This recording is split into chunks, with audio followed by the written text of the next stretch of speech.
Hey, Hammond Doc here, Dr. Kemp.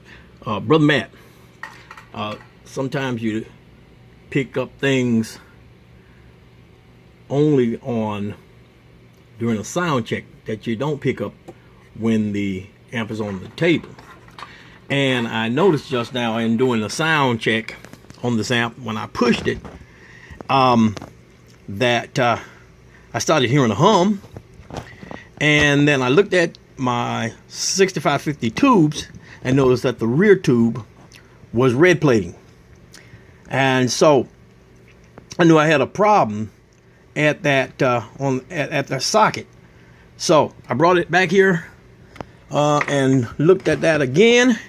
And let me show you what I just found. If you look closely right here,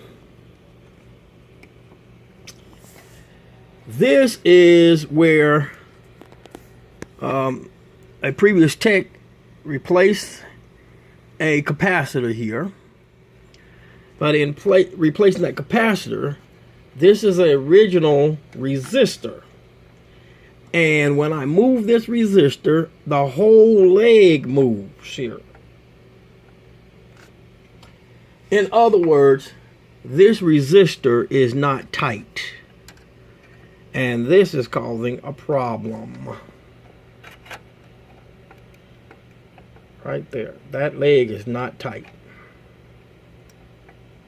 It's moving around. That's a cold solder joint. All right. Just wanted to point that out to you, let you see it.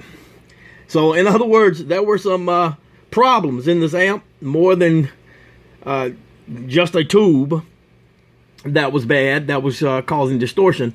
But there were cold solder joints also in this amplifier. And so I'm finding all of those things for you because I have to in order to make this amp sound and operate and function as it should. Because this is Vintage B3 Organ Incorporated, and I'm the Hammond Doc. Peace out, man.